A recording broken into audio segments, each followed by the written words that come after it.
Hi, Assalamualaikum. My name is Nur Farzana binti Muhammad. So today I will presenting about the chapter 1, problem statement. That is the one of the leading causes of poverty. Its loss and economic growth of indebted countries and prevent them from investing in essential services such as healthcare and education. This is worrisome condition because it reveals that households are spending roughly half of their monthly income to pay off their debt. Since religiosity plays a very important role in shaping how people should behave privately and publicly, this situation has encouraged the researcher to look for association between religiosity and debt management.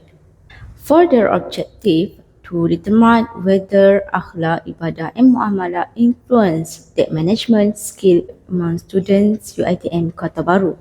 The scope of study will be based on the respondent, which are the students in UiTM Kota Baru. The student work varying from all the programs in UiTM Kota Baru, which are Islamic banking, finance, marketing, business economy, and others. My name is Najatu Shahira, and I will present religiosity is an independent variable in this research. Religion has a significant impact on how people act both individually and socially. A person's commitment to a certain religion reveals the social group to which they belong. Religiosity is a powerful influence on people's behavior, and it has a positive relationship with financial literacy, which can influence people to take risks because of their faith level. In Islam, are bonded by faith. Unlike other religions, Muslims must have faith to perform everything. And Allah does not only look in outside, rather He looks inside. What hurt plans to do or what it love in what you do outside. The foundation of Islamic personality can be seen as one of full dedication to God and religion. Thus, the debt management is dependent variable. Debt management is the process of reducing outstanding debt via cautions, planning, and expenditure. A well-planned debt management approach may help you decrease and finally eliminate your debt. The word debt, which comes from the Arabic word al-qard, literally means to cut. Another definition of debt includes loans and the cost of the financial items. In the context of this discussion, debt may be seen as a future burden inflicted on a person in the form of either money or the services of others. Debt is one of the principal causes of poverty.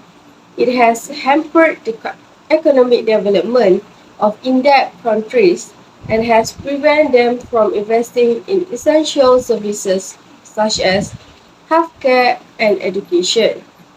For example, Ecuador spends 47% of its government income on servicing debt and only 12% on education and just 7% on healthcare.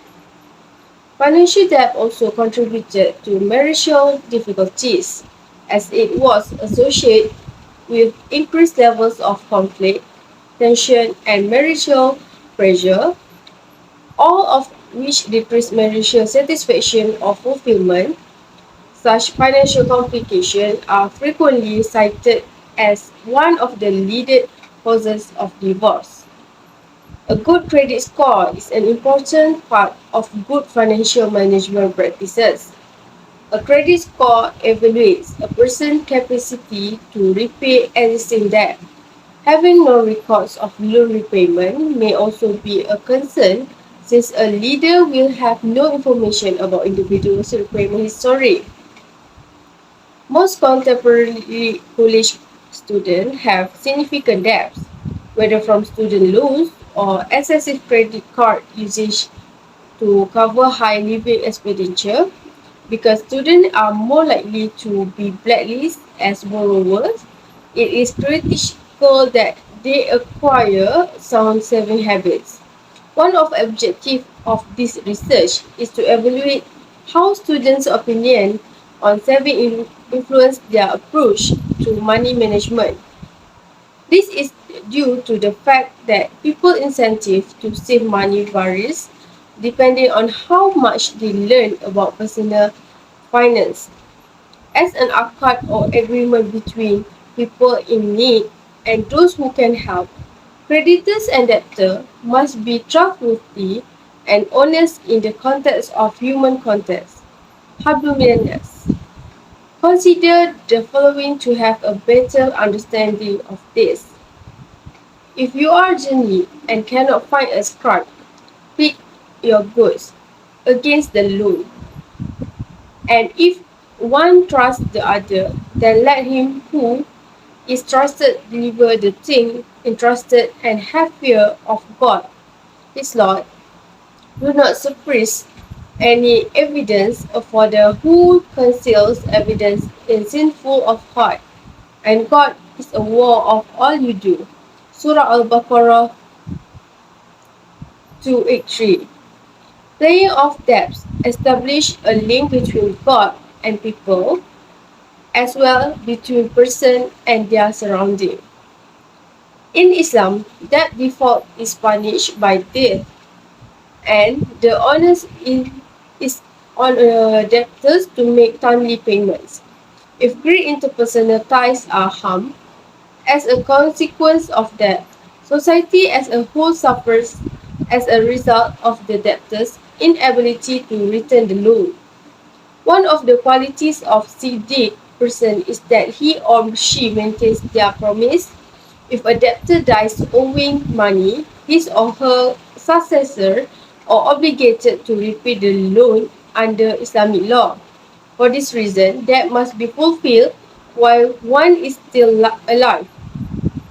According to Prophet Muhammad SAW, whoever dies free days free, arrogance, usurping and spoils, and debt, he will enter paradise. Narrated by Ibn Bajjah, number 2412, Shaykh Albani. In the context of a human relationship with Allah, creditors have a commitment to assist those in need and are prohibited from profiting from the suffering. This is consistent with the primary tenet of Islamic debt, ta'awun, and one fellow human being needs. Rasulullah SAW saying, whoever relieves and believes distress of this distressful aspect of this world, Allah will rescue him from a difficulty of the difficulties of the hereafter. Whoever alleviates the situation, one in dire straits who cannot repay his debt, Allah will alleviate his lot in both this world and in the hereafter. Narrated by Abu Dawud and Tirmidhi.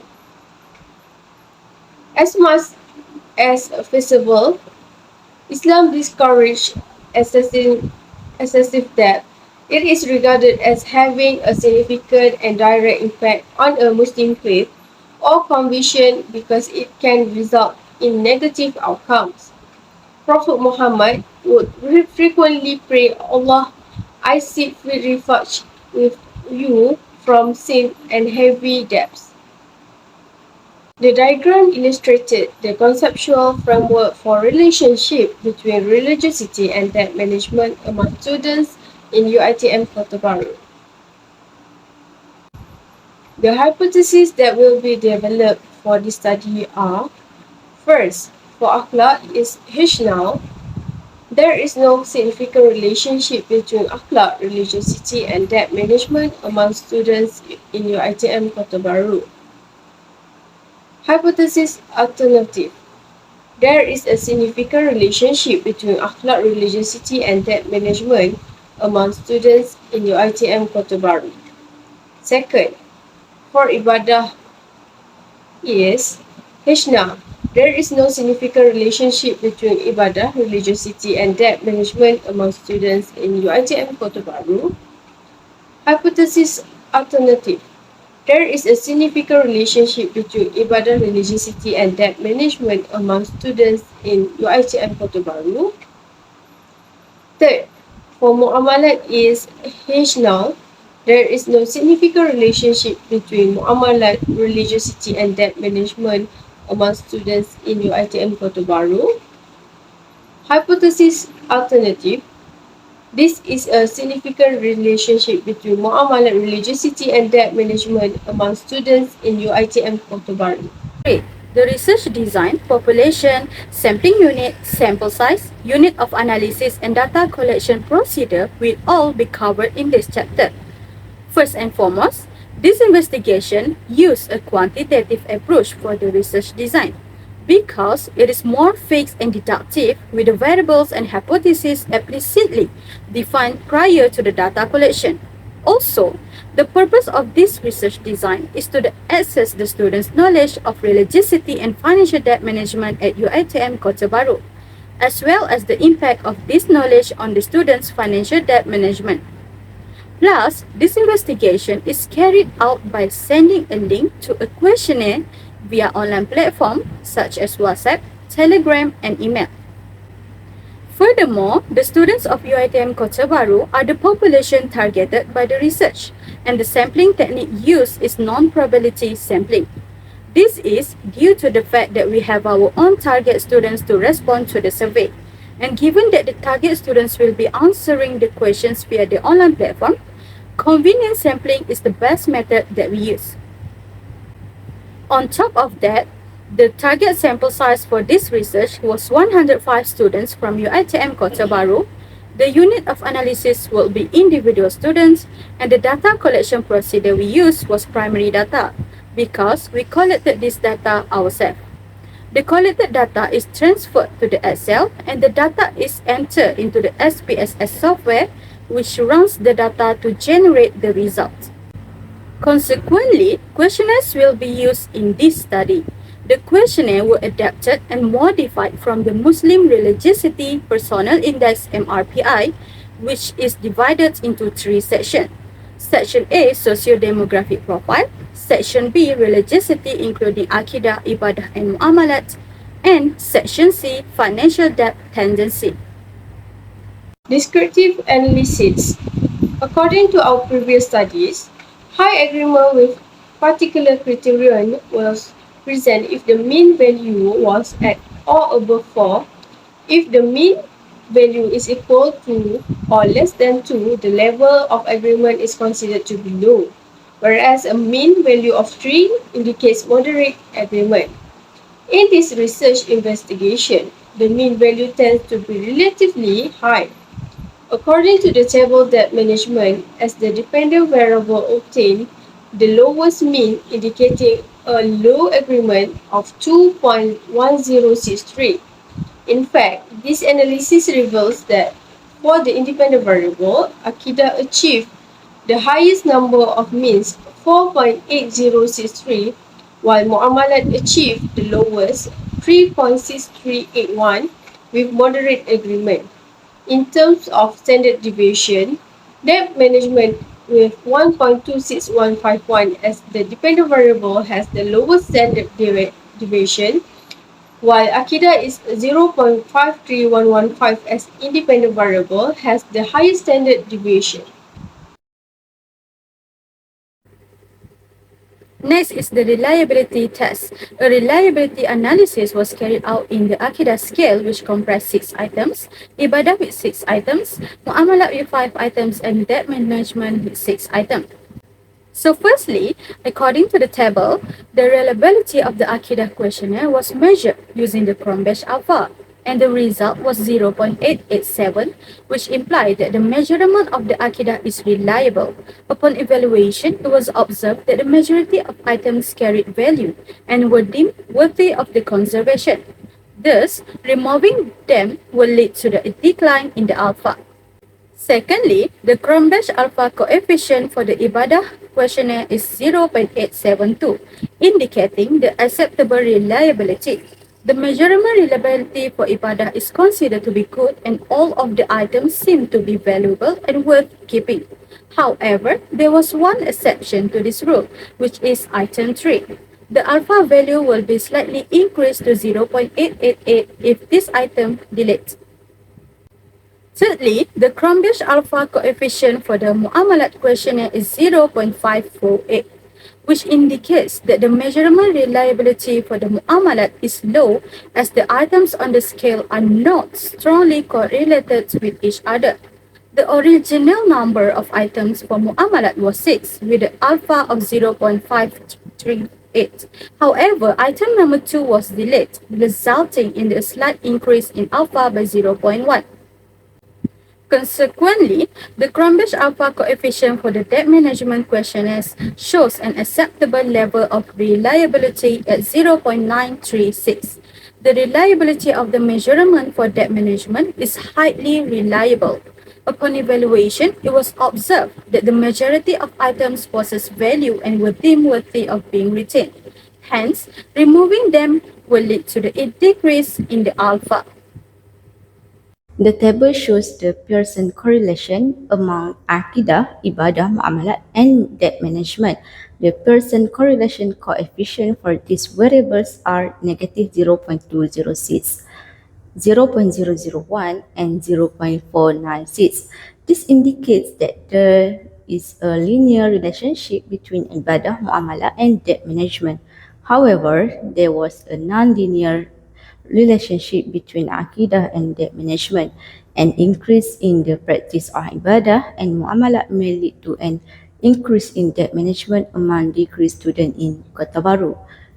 Conversely, an increase in Aqidah may result in decrease in debt management among these students. Assalamualaikum warahmatullahi taala wabarakatuh. My name is Nur Hanani binti Tajuddin from BA 2495A. Now I will continue my group presentation to the next part, which is the regression analysis. Under the regression analysis, there are three tables. The first table is a summary of the regression analysis for the research model. The linear regression analysis for this investigation is shown in this table. This research model has an R-square value of 0.353. This indicates that 35.3% of debt management can be explained by Akidah, Ibadah, and Muamalat, whereas the remaining 64.7% cannot be explained by these three factors. The second table is ANOVA. Based on this table, the significant value for this research is 0.000. This means that the theoretical framework has a significant model since the significant value is less than 0.05. Hence, hypothesis testing for this research can be continued. And the last table is the coefficient. According to this table, Akidah and Muamalat has a significant relationship in debt management, so the null hypothesis is therefore rejected. Meanwhile, for Ibadah, it has no significant effect on debt management, so the null hypothesis is therefore accepted. Next, I will present the conclusion and recommendation for this research proposal. In conclusion, this study successfully fulfilled its objective through four methods, which are descriptive analysis, probability analysis, regression analysis, and correlation analysis.